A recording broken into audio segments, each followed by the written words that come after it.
Hey everybody, welcome back to Addiction and the Three Principles. I'm Greg Suki. I'm here with Harry Durbitsky, and today we have Barbara Smith joining us. She's licensed, she's a clinical social worker. She's worked in a lot of different settings over the past 40 years. About 30 years ago, she got into the field of addictions, and she was introduced to the three principles a little over 3 years ago, and it really just transformed the way that she works with her clients, really in extraordinary ways. It's a really big interest of hers to work with people who are suffering with addiction and kind of help bridge that gap of understanding between the traditional recovery community and the three principles recovery approach. And I really enjoy my conversations with Barbara, and I'm really looking forward to what we have come out today.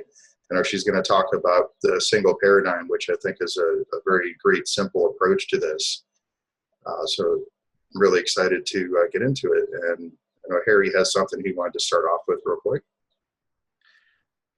What you say, Greg, about the traditional approach to the three principle approach, in some ways, I don't think we have highlighted the uniqueness of the three principle approach, and also in the last little while, I had exposure to a 12-step program, Barbara, which erupted into a huge explosion of anger and stuff, not when I was teaching, but when other people were talking.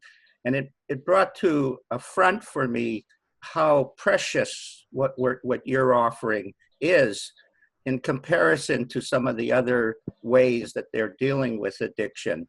And I don't think we've highlighted that.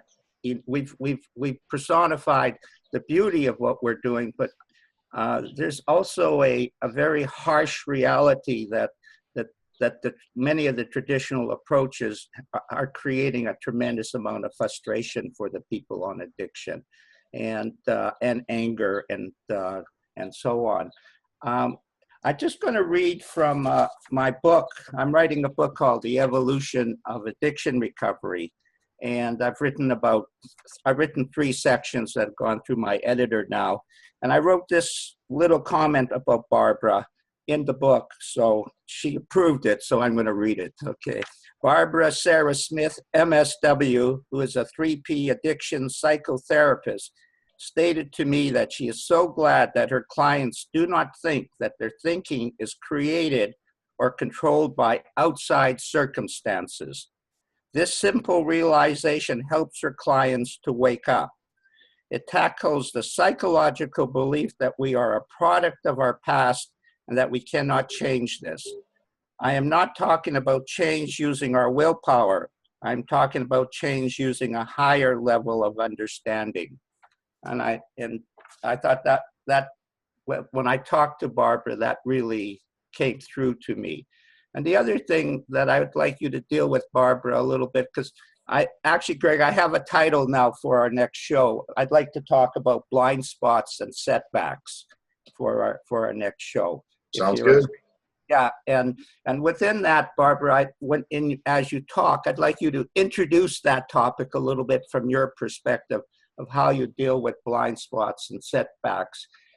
But of course, you go where you want to go and how you want to feel. I'm not trying to direct it, but it would be a nice little bit of an introduction to the topic of what I feel is right at the heart of addiction frustration, because people are frustrated because they can't see clear through those two types of things.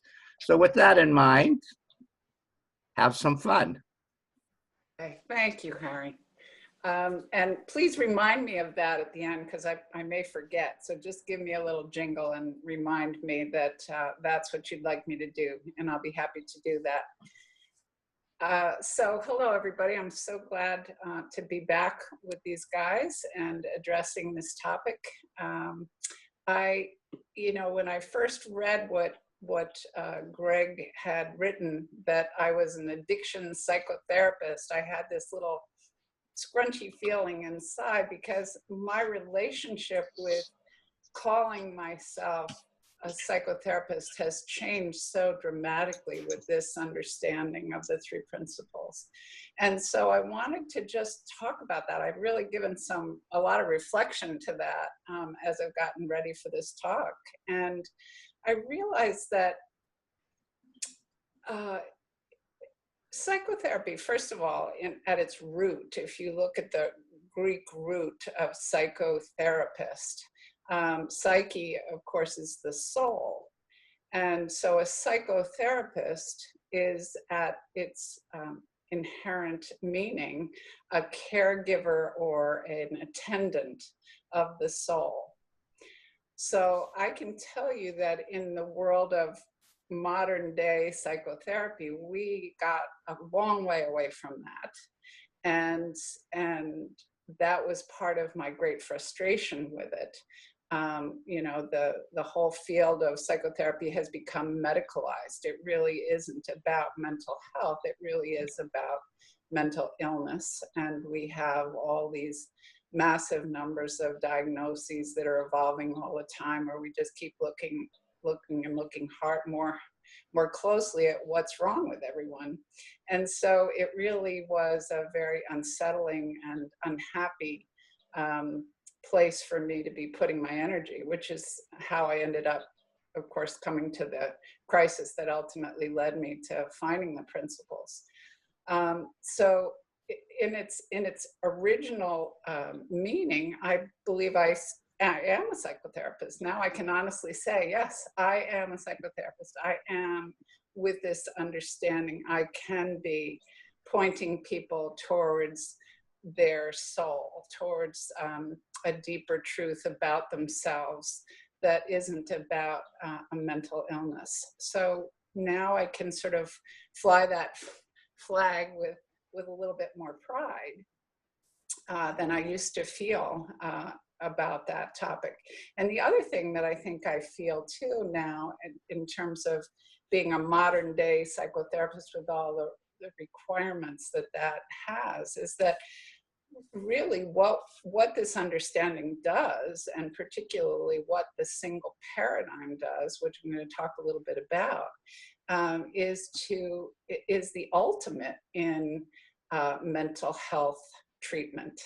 It is the ultimate in pointing us towards the fact that we are innately healthy when we correct this misunderstanding that's been taking people off track and has been the source of suffering really since the beginning of time. So when we really do begin through the principles and through the clarity and simplicity in the single paradigm, to understand the source of our suffering and our happiness, what starts to happen automatically without any effort really is that the mind begins to clear. It settles down, becomes less reactive. It becomes less searching for a doing or, a path to follow that's going to fix us. And it settles down into its natural state of mental health. And so having the understanding of, again, this very simple truth of where feelings come from, and that's thought in the moment, that we create reality moment to moment to moment to the way our mind works and the way we are thinking. When people can see that, the natural byproduct of that is mental health.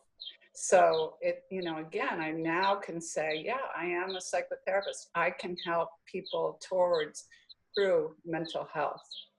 If people hear that bird, I have a feeling it may be outside my window. I don't know. It's amazing. Yeah. It is amazing. It's beautiful. I was like, was that coming from my computer or what is that? It's a bird somewhere around here. So We have two birds now, you and this bird. Okay. that's Barbara, can you explain one? I'll continue.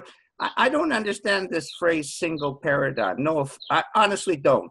What does Sure. that? What does that mean? Like Keith, of course, used. And Well, what, now that's not me. I don't know. That's me.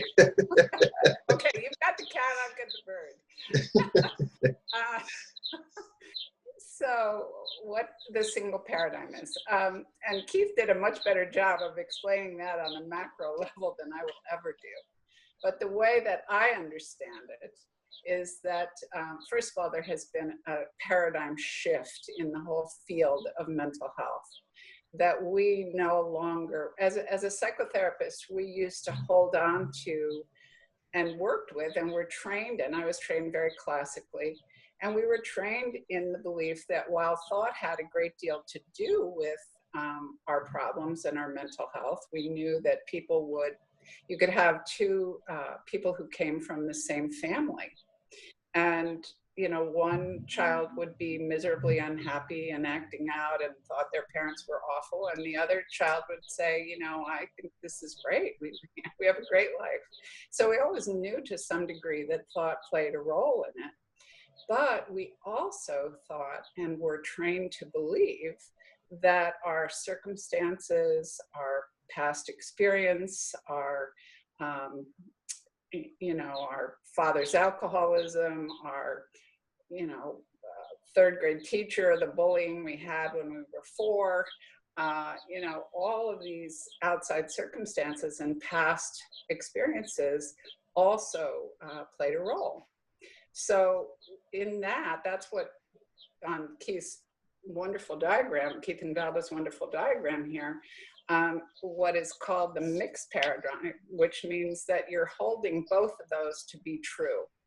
Okay, on the one hand, we knew that thought played a role, but on the other hand, we also thought that circumstances, past events, people, places, and things, if you will, to use an AA term, played a role. And when you think that, what happens is the mind gets really muddled. I spent, in some cases, and this is very humbling to admit, but in some cases, 12 years working with people on healing their past circumstances. Because when you're looking in the wrong place, you're not going to find it. So we would look towards all these things, towards the source of their unhappiness, and we'd never find it. Because no matter how hard you look in the wrong place, you're never going to see what's out there. So, again, we were trained to believe that understanding that and working with it was going to heal people. But when people would come into my office, and in my memory of those years, I would have a number of clients who would come in and say, I do not want to talk about the past. And I would look them straight in the eyes and I would say, well, then you will not get well. And that's hard to say, but I did. And they would say, well, why? Why do I need to talk about the past? And I would say, because that's how you heal. And they would say, well, why? And I was like, well, blah, blah, blah. I actually had no explanation for that. It just was what I had been taught, and it looked true to me. So I just fed them that line. And so then we'd start going in and doing this sort of surgical removal of the scabs that had covered up their pain, and then they were really unhappy, and then they'd usually leave or they'd start drinking again. And it was really kind of counterproductive, again, looking at it. And some people, I think, were able to just go back, revisit it, and move on. But to the extent that you kept looking at it, it just really created more of a problem than it solved. So the single paradigm just says it only works one way. Now we know how it works. So a paradigm shift is a complete understanding of how the human mind actually works. And it only works one way. It always has, it always will, without exception, 100% of the time. I always tell people 100% of the time, without exception, forever and ever, amen, that's it, period. It works that way. And that truth, that reality, that the simplicity of understanding that really all of human psychology can be boiled down to that we are feeling our thinking, or we're living in the feeling of our thinking in every moment. Boiling it down to that simplicity is what starts to settle people's minds down. So I hope that helps, Harry, in terms of what a single paradigm is and how a paradigmatic shift really just clarifies how it works and how it doesn't work.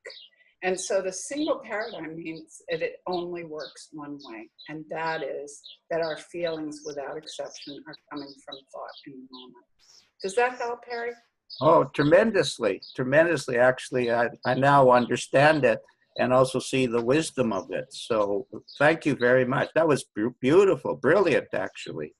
Good. All right. Well, so this, again, that to just be able to see that, to get rid of all the complexity that we have been making out of this, well-intentioned. I can tell you, as a psychotherapist for 40 years, there was nothing I wanted more than to help my clients not suffer. My heart and soul went into it, but I wasn't getting the kind of success that I now get with this understanding. I had a huge practice that was always full. There was never any room because I created unknowingly, certainly not out of any, bad motivation, but a dependency. People had to keep coming back to keep looking at, I just hit a bump in the road. This is causing me all this problem, and I would help them try to take a look at that. Now they see, this is coming from me. That's how, okay. And so every day now, rather than hearing how miserable they are and how dependent they are and how I can't go on vacation and how, people come in just every day and say, I feel so much better. I feel so much better. I can't, everything's so much simpler. Like, could it have always been this simple? So it's a whole shift for people to be able to see this. And again, Keith and Valda's brilliant diagram just lays that out for people in a way that's just visual and clear and, right, that's how it works. Yeah, now I remember. So rather than sort of putting our foot on the accelerator of our mind's reactivity, it just kind of takes it off. So if you think, I always talk to people about road rage. If you think that your feelings are coming from the guy who just cut you off in traffic, your mind will go from 0 to 60 in a matter of seconds. It can that's how powerful thought can be to create these felt experiences. And it's highly reactive, and often you see a great deal of violence in that place, whether it's family violence or, violence on the road or whatever. But when you see and you just keep remembering, that's right, it doesn't work that way. This is coming from me. It's not coming at me. Then the mind just settles down. And, people who were, very, very much living in a totally innocent but an unconscious form of victimization now are beginning to take responsibility and ownership. Not ownership in that, a willful ownership, but an understanding again of how reality is created. And that then sets them free, because then they begin to really understand that they have the power. That is one of the implications of this. And they also have the truth inside themselves. For so much of my journey, it was, I already knew this, but I was so confused between all the other thoughts that I couldn't really see clearly. And when those other thoughts left, I said, this is quite easy, because I can see the settling effect of what you're talking about, because you just see the truth. It's just, I actually have some common sense in this mess. And I actually I can see, well, in my understanding, the way I experience the spiritual power of what it is that I'm experiencing. That's how I saw it. It just, oh, finally, I can just I can relax with who I am. And then I started to think again, and I found out it wasn't quite that simple yet, you know, in my understanding, because I still had a lot of blind spots.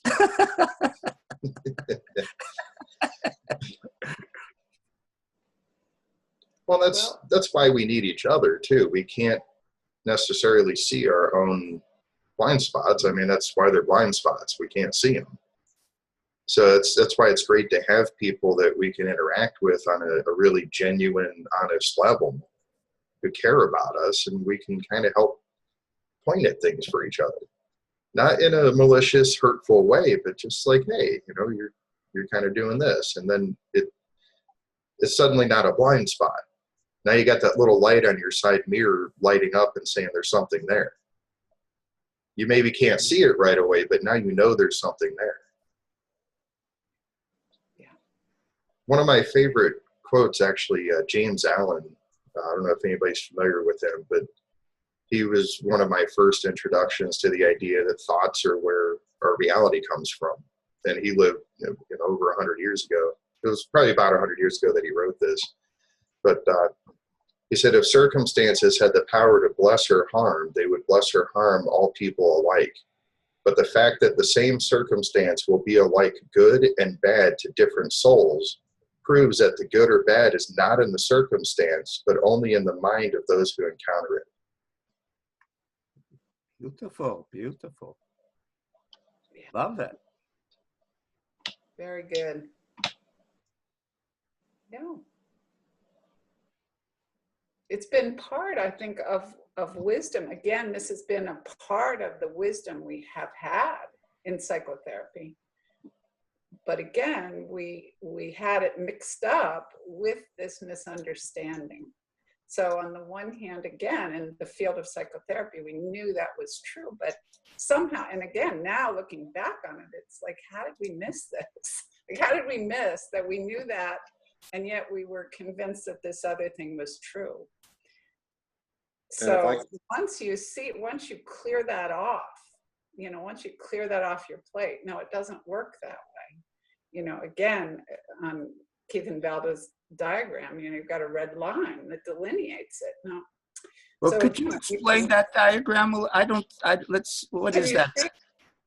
I don't know if people can see this a little bit, but basically let's see if I can, I don't know.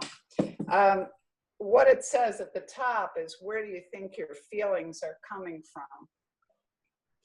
And this, on this side of the red line, and again, I don't know how well you can see this, but this one says the inside out, and it says that our feelings are coming from thought in the moment. Okay.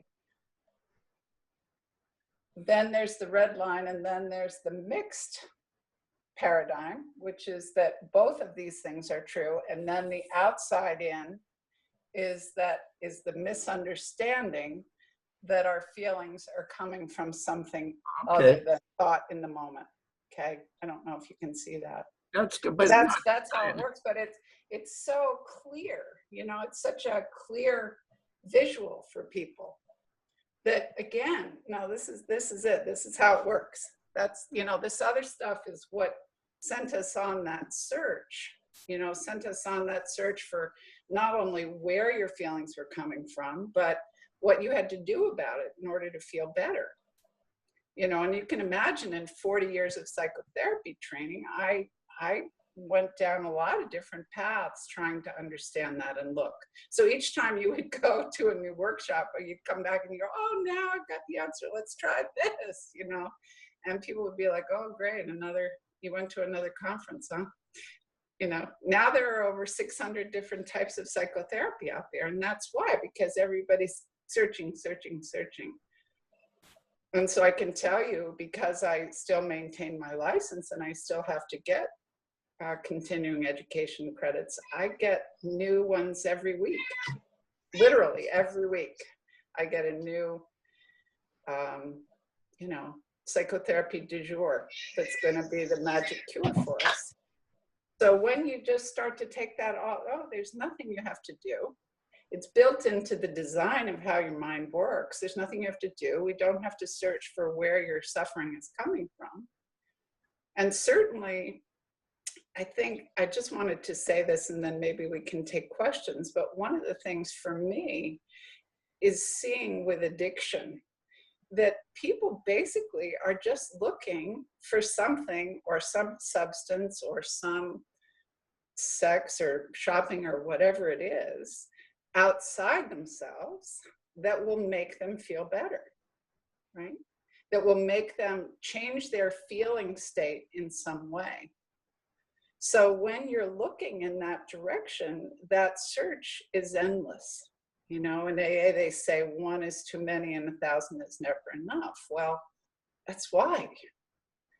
And when you look at, you know, again, you can have a very happy drunk and you can have a really morose drunk, you know, so it's not booze that's gonna do this for you, right? I've known a lot of really morose heroin addicts and a lot who, you know, will feel better for a little while and then they start crying. It's not coming from a substance. And when people can insightfully start to see that, oh, I'm looking in the wrong direction here. This isn't coming from that. I'm not going to find that there. You know, I use the example of Michael Jackson with his anxiety. I don't know if people know about Michael Jackson, but Michael Jackson had a terrible anxiety disorder. And he, I guess, must have been in therapy for a lot of years with a lot of doctors who tried various, as we do in the field of psychiatry, try various cocktails of drugs to treat feelings. And when it doesn't work, the answer traditionally in psychiatry is, when it doesn't work, we give you more. So he had more, and he had more, and he had more. And then, and you probably remember this if you know anything about it, the only thing they could do to settle down his thinking was to put him to sleep. So he would actually be anesthetized. And that's what cost him his very brilliant life. Tragic, tragic. But to me, that's the most, you know, that's the most illustrative example of how it works. There is no substance. I love Bill Pettit saying that there's no substance, there's no drug that's going to bring you peace of mind. It doesn't work that way. So we don't have to even go there anymore. It's just not even a topic for discussion anymore. It just, all we're left with is the truth. And that's very freeing. I know it made a huge difference for my recovery personally. Suddenly it just wasn't an issue anymore. That's the beauty of this. It's not a struggle. It's not something I have to fight and have a daily reprieve from, which is basically what I was using drugs and alcohol and whatever else for in the first place, was to get a reprieve. It doesn't actually give you peace of mind, but it just helps you forget about the other stuff for a little while. For a little while, maybe. A little while. And then there's negative side effects from it, and eventually your tolerance increases, and then it doesn't really help you anymore. But at first, it does provide some relief, but it's not actual. There's no permanent benefit from it. And all the negative side effects and consequences start adding up, and suddenly it's no longer worth that little bit of reprieve that it's even giving. Whereas this understanding it really just, even when I'm going through some stuff that seems very difficult at the time, I'm at peace with it. And that's just really a cool thing. I honestly never imagined I could live like this and go through, especially this past year, I've been through quite a bit, and it didn't have to really get me down. That's the inside out experience that the single paradigm is describing. You described it perfectly, Greg.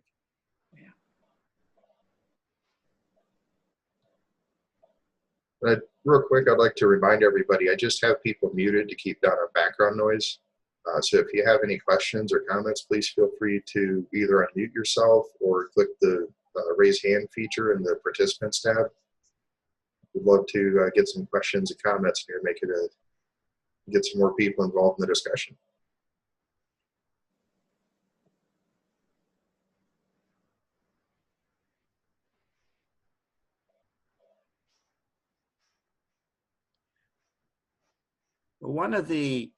While you were talking, Barbara, I sort of caught an image. I'm kind of an image guy, and I caught an image that the field of psychology and psychiatry are in a serious case of mental illness, trying to cover up the fact that they don't understand what they're talking about. Very much like individuals who we're dealing with on a day-to-day, our clients are in the same state where they're not seeing clearly, so they're covering it up with a lot of beliefs. So I can actually see on a mass level, a collective level, from what you're talking about, that they are the people who are helping other people stay confused, because they themselves are confused. And that's the essence of Sid's message, is that this will bring clarity and the ultimate answer, the final answer to the situation. One time, Dr. Aaron Turner, on Sid's last talk in San Jose, he came up, I had never really heard him, and he talked something that I was thought was quite brilliant. Not that everything he says is brilliant, by the way, but that this sounded very brilliant.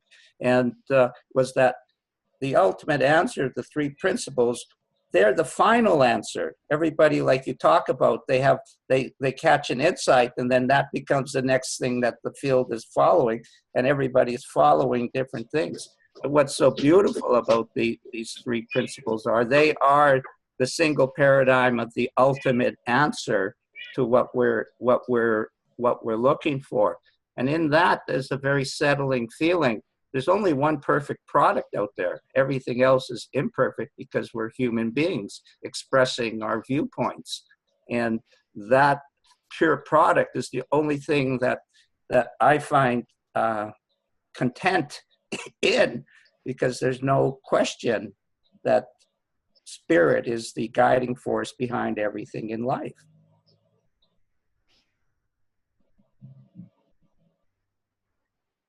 And that's what a paradigm shift does, Harry. A paradigm shift really is the final explanation, as Keith talked about, with the concept of the world being the center, the earth being the center of the solar system.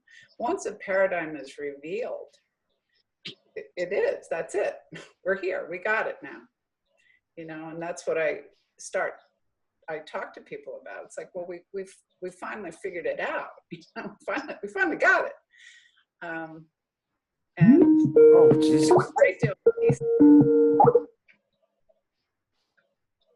just to really be able to sort of relax. Okay, we've got it. We've got it.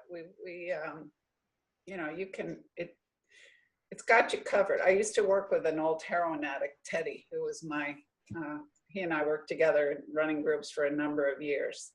And he used to always, his comment to me, I got you covered. We got you covered here. We got you covered. Well, this has us covered. It's like, we got you covered. You don't have to worry about it anymore. Now we know. And just that truth, that knowing, brings about a peace of mind, And I think the other thing that is so helpful, I don't know that I talked about this last time, but I think that when I can tell someone, look, you don't have a disease, that takes a lot off their mind. I mean, if someone comes into my office and I tell them, I have really good news for you, you don't have cancer. You know, oh, really? Oh, good. I feel so much better now. You know, so just that alone, to be able to say, even though most people start arguing with me first, no, you know, my father has this disease and it's genetic, and you know, that's what we thought. But, you know, we sort of made that up. And we sort of made up the disease concept as we've made up other things. The DSM-5 is now on its 5th revision because they're theories. And so we keep revising it because we have to come up with a new theory to explain a new way of thinking about things. We don't have to revise this. There's no more revisions, like you've said. Yeah. No more revisions. This is it. This is how it works. And so if people can hear that and can start to see that insightfully, it just settles things down in a way that is really completely unique in my experience of years of doing this work. One of the things you brought up that I looked at some old Bill W. in 1935. The first 77 people, they had 53% totally sober results. And some of the others were what we might classify as successful too, but not totally sober within it. And as I was looking, one of the things I started to see was they had a very strong Jesus Christ Christian approach to the 3 principles. And at that particular point in time— to recovery? You mean to 12-step recovery? To recovery. Yeah. Oh, sorry, I didn't. Yeah, so they were really called Christian meetings. And within it, Dr. Bob was very Christian oriented, and so was Bill W., but Dr. Bob especially. And so they brought that feeling of spiritual God into the meetings itself. And at that particular point, there was an agreement among people that was what God was. You know, there was not this. Nowadays, I went around talking to my program. I says, everybody here has a different concept of what God is, and they're following different things within it. So within that, when that gets scattered, that feeling of spiritual God is scattered into many different viewpoints, you can see that the belief system has to be revised because it's now including many other things, and they're studying many aspects of that. So the spiritual understanding, which is really the heart of all healing, is changing, evolving over time. And that gives us, we have to understand that, like when I talk to Greg, which we do from time to time, his vantage angle is different than my vantage angle. Not mine is better, but it's, you know, there's a variance in it. And so that changes the complexity of the description of the form versus the 3 principles. It's the ultimate answer of purity and simplicity, which explains all the different variances that happen in the journey. And it's, you could see going from the outside to try and solve the changing belief systems of the world becomes a confusion for the field of 12 steps and also the field of psychotherapy and so on. If that makes sense, I don't know. It was just something that I felt was relevant to the success rate. Now, if they ran the same program, if the people went along with them in their belief, in their spiritual feeling of Christianity, then they would have those types of results. But my feeling is that the 12-step program has lost much of its spiritual presence. It's become more 12 steps rather than God-oriented. But I'm really not so sure in the research I've done, I'm really not so sure that the Christianity part really had much, if anything, to do with the success in the beginning. I honestly think it had more to do with Bill Wilson's experience. and him sharing that energy.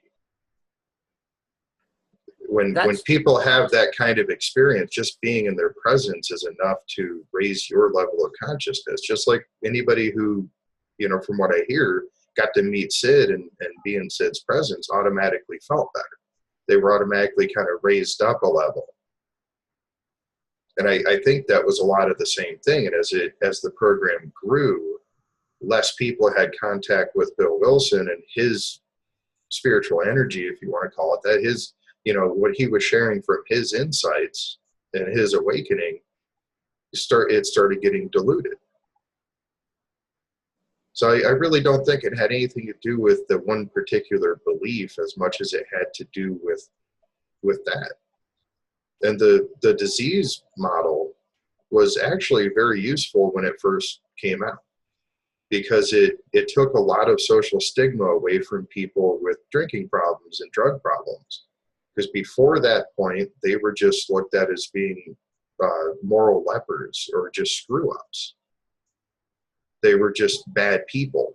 So the disease concept helped add some compassion to it. Now, it shouldn't have stopped there. Unfortunately, it kind of stopped there, and people stuck with that. But it was kind of a step in the right direction. Just the idea that it wasn't the person who was bad. So I think there was something useful when it first came out, but it again became diluted, over the years, and it kept changing into, let's look at this as something that's incurable, which it obviously is not incurable, because there's a lot of people who've had problems with drugs, alcohol, gambling, whatever, and they find freedom from it. Some of them without ever being part of any program. They just wake up one day and suddenly they look at life differently. These insights can happen regardless, because the three principles are working regardless of our understanding. And we can always have an insight. We can always have a dramatic change in our experience of life with just a single thought. Like Sid said, we're only a single thought away from happiness, and we're a single thought away from sadness or whatever it is, all those different feelings. It's all from a thought.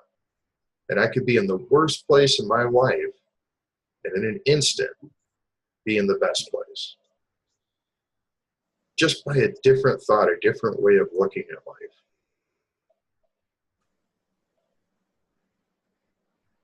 Can I say something? Yeah, please, Chris. What's going on?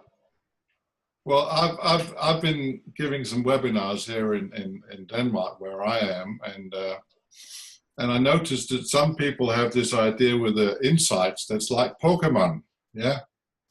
So you are gathering all kinds of insights, and then people get sad because they're not getting enough, or they might not feel that the insights are good enough, because they start comparing other people's insights with their own, and so on, which means that the principles start becoming an outside-in understanding. So for me, the inside-out understanding, the one paradigm, is very important. It's thought in the moment that creates my reality. So when I get that, I don't have to, I don't have to find or get insights really, because life is I have this image of a river with a small fish, and the river is flowing all the time, and then these fish might be insights, whatever, but it's always there. What the difference is, sometimes I notice it and sometimes I don't. So if I don't notice it, I'm obviously outside in. When I notice it, yeah, I see it now. But they're always there. It's not. So I don't have to kind of create insights or situations to get them, because it's always happening. That's how I see it. And for me, the talk about Christianity is interesting, because I grew up with a Christian, and then I turned my back on it, and for years. And the funny thing, after I learned about the one paradigm, I start seeing some new stuff in what I heard before. And the same with psychotherapy. I'm a certified in focusing, which is a method of listening to what's going on in your body. And I see it very much differently now than I did before. Because now I understand, now I feel I understand what's going on. So it's got nothing to do with the past, but it's got everything to do with now and what's going on in the moment. So I think it's not an either or really. Sometimes, you know, the principles are at work, and whatever you call it. If you can see it, if you can see that that's also in the moment. Okay, we might have this idea that it isn't, but really it is in the moment. So I don't know how you see that, Barbara, but sometimes, you know, a back rub might be nice, or or meditating 20 minutes, whatever. So it's not always talking about Oh, the for principles. sure not. It's just being in whatever you are in. You know, I think that's. Well, I think again, that's really where the single paradigm leads us to, is to be in the present moment. Yeah. You know, when you can start to see that, you know, anytime you're projecting something into the future, or you're thinking about something in the past, you're in a state of thought. Mm-hmm. When you can see that, it's like waking up from a daydream, and then you become grounded in this moment. And when in this moment, you know, you have the full experience of it. You know, rather than being distracted, you really are present to whatever is going on, whether it's a back rub, or a child's smile, or a flower, or, you know, you're here. You're able to use all your senses the way they're designed to be used, rather than having them layered with thought that act as that impair our ability to be present. So it's one of the great things when we can continually, on an ongoing basis, begin to see how our thought is the only thing that takes us out of this moment. And knowing that there's nothing you have to do about it. You don't have to sit and do a mindfulness practice, or go to a workshop on, you know, mindfulness, or do mindfulness practices, or anything. That it's just how it is. Once you can start to see thought pulling us out of this moment. This moment is where it is. I have a whole new appreciation for the saying, it is what it is. It just is. Right here, right now. It is this. And then anything else you think about it is creating your experience of it, whatever it is. So I have a person right now who has a 14-year-old son who is not doing his homework and is not cleaning his room. And wowza, this woman is struggling so hard. And I keep saying to her, well, here's what is. You have a 14-year-old son who is not doing his homework and not making his bed, or not cleaning his room. That's what is, you know. Everything else, all of your reactivity to that is coming from thought in the moment. You know, your whole story about you never would have treated your parents this way, and the respect and what's going to happen to him, you know, you're projecting into the future, you're looking at the past. All of that thought is creating your experience about the fact that you have a 14-year-old son who is not doing his homework and not cleaning his room. And you can just see her mind is like fireworks. It just keep going back to this picture, back, and then I just keep bringing her back. No, here's what is, you know. And then eventually it's like, it just dies down, it settles down. Right, okay, yep. Now I see, okay. but you can just see that it's like fireworks when the mind goes to those places. It becomes so reactive and creates so much suffering. And until you can see that, you just keep doing it. It's a repetition out of habit, and it just goes on and on and on. And lowers the level of consciousness as it goes along. Sure. I mean, she becomes a raving lunatic, literally, when she's in that place. She loses her mental health. She's not in a place of stability or balance.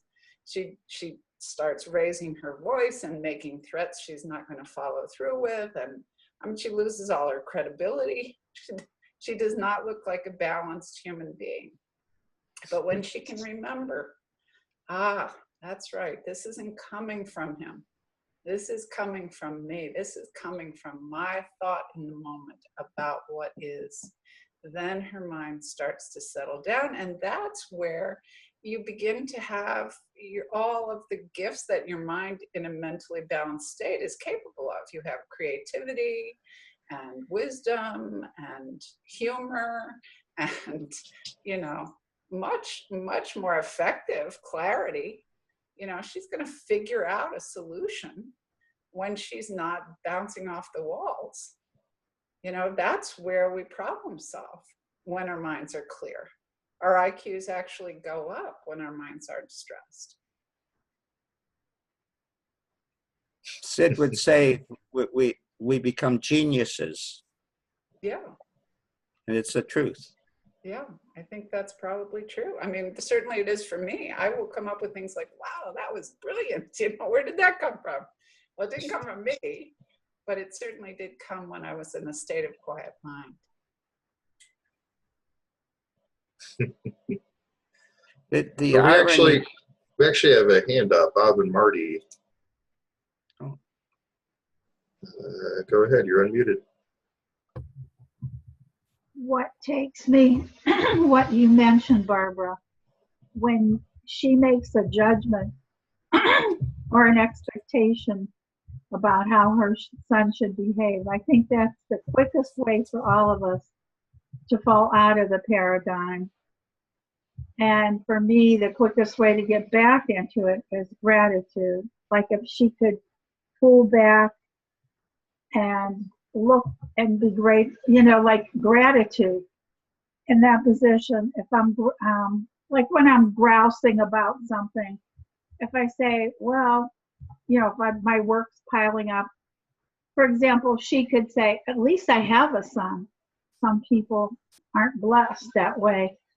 And for me, if my housework's piling up and I'm grousing about having to do the same thing day in and day out, I say to I just look at it, pull back and look what I'm experiencing as neutral. And at least I'm not, I know I'm going to comparison, but I say to myself, at least I'm not in a refugee camp somewhere. And then once the gratitude kicks in, I go back to my true self or true state, and I can see things more clearly. Just like, Sid had anxiety and was just like the rest of us judging his life. Oh, I could be happier. So he went to the seminar. And when he had his experience and saw the whole elephant, so to speak, he could see, he said he could look back at his past and see all the love that was there. His past was transformed by the elevated state he was able to perceive it and look at it. And I think when you said it isn't coming from you, I'm bouncing around because what's coming to me. It is coming from us, our real self, because the ego really doesn't exist. I mean, what I'm looking at when I look at each one of you, it's only a crystallized, the slowest part of the energy system that makes you up. And it's the most really insignificant part of who and what we really are. So if we could just back up and look at things more holistically. And we can't control the thoughts that come to us, but we can aim the trajectory of where we're looking. And it is coming from us. It's coming from the deepest part of us, the truest part of us. When we connect with that, that's where the wisdom comes from, and the well-being. It's the way I see it. Thank you. I remember Keith at one point in a lecture I saw him do talked about how gratitude is a symptom of being in the moment. You know, I think when your mind is quiet and you are here, that's what shows up. You know, so I mean, in the past, what I would have done with people would have been more in the line of positive psychology, or, you know, again, trying to alter the way your thinking went. That was a big part of what we did. We would go to, well, try to think about it this way. But when you realize that when, you know, again, when your mind isn't doing this, compare and contrast, and where are, you know, in the future, in the past, and you just are grounded in the moment. Gratitude, I think, is one of the things that naturally shows up. And that was very powerful for me to hear him say that. I think that, you know, because, you know, of course, how many of us heard all our lives, right? Oh, just count your blessings, count your blessings. Well, that would go in one ear and out the other. But it always has been true that when my mind is clear, I do feel grateful, because then I am fully in the present of whatever I'm doing. I think gratitude is the highest feeling you can have, because you are appreciative of being in the moment without thinking. It just emanates. It's like a force that comes out of you, and you just go, oh, thank you again and again and again for the life you are giving me.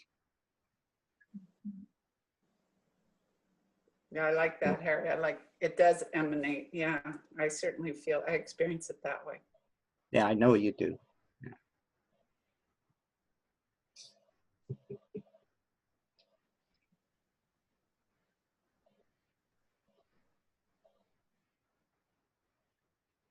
That was beautiful. Well, thank you so much, Barbara. This has been great. Could I say something before we finish off, Greg? Go ahead and say what you're going to say, please. I just have something. No, go for it. One of the things that happened in the last week, Greg brought up a person. Like, sometimes I think the show, it doesn't realize who it's helping. It's not people like us in some levels. There are a lot of people watching our show, Barbara, who are struggling with addiction, and they're watching all the shows, and it's the breath of life for them. Because the program is really an educational program rather than a guest-oriented program.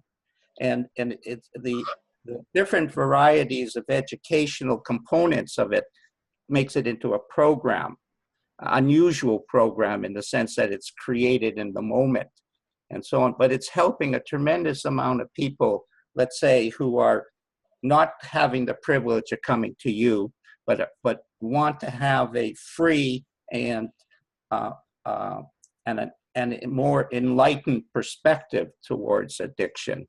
And I feel that this show, again, emanates that type of theme, that people who are having trouble with addiction will get something out of it from what you described that will really uplift them and give them a feeling of hope, that it's not a hopeless reality in it, and the three paradigms, the three principles, the way they're taught doesn't strike home to them in the sense of their addiction, which I think is very prevalent out there.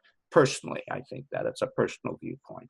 And the other thing, Greg brought up a statistic that I found was quite interesting. In the last month, 31,000 minutes were watched of our shows. Not just the last show, people going back again to the program.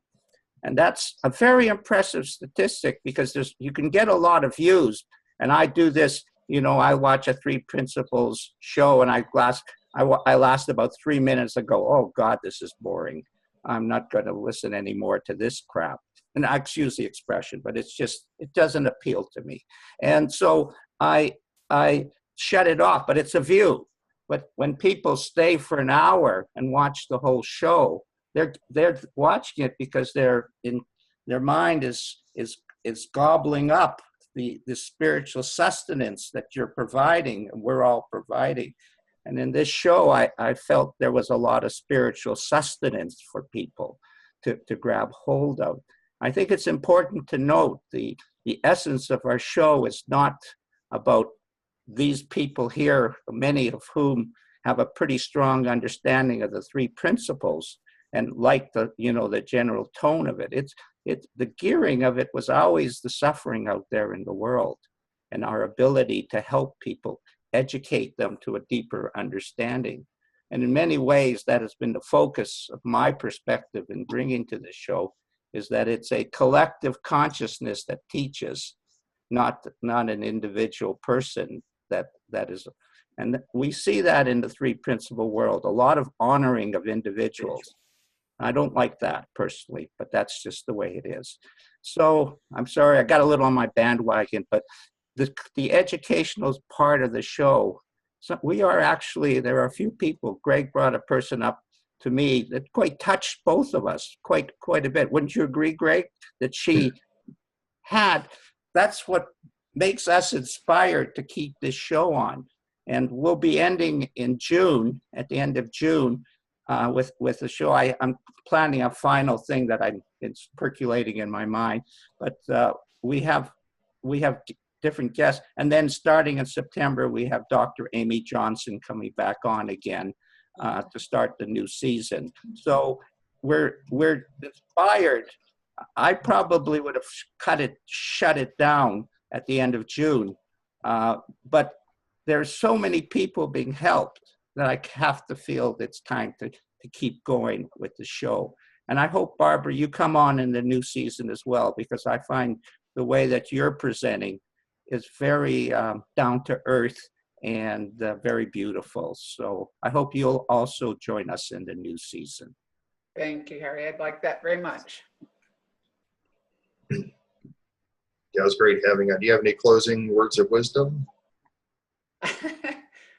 No, I know I didn't get to Harry's 2 questions, but maybe I'll try to come in next time and jump in with his questions about join us at Blind Spots. It'd be nice to see you. You know, Blind Spots and setbacks. I mean, it's right up your alley. So, you know, okay. It's and since I'm writing that in my chapter right now, you can see where I'm trying to get some energy for the chapter. Okay.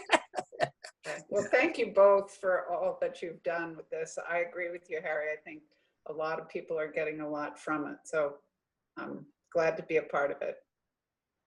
We're glad to have you be a part of it. Everybody, really. You know, Chris and Marty joining in today. It's great. It's great to have people interact. And I know personally, I can say that every time I interact with somebody about the 3 principles, I experience growth myself. Regardless of whether or not they get it or they get angry or whatever, just by sharing it and having those moments of just being in that true essence, I grow from it every time. It's an amazing way of living, really. It is indeed. So thank you all for showing up. I'm going to unmute everybody so you can say thanks and goodbye and stuff. Everybody have a great rest of your day. Love you all. Thanks, Linda. Thank you. Bye. Bye-bye.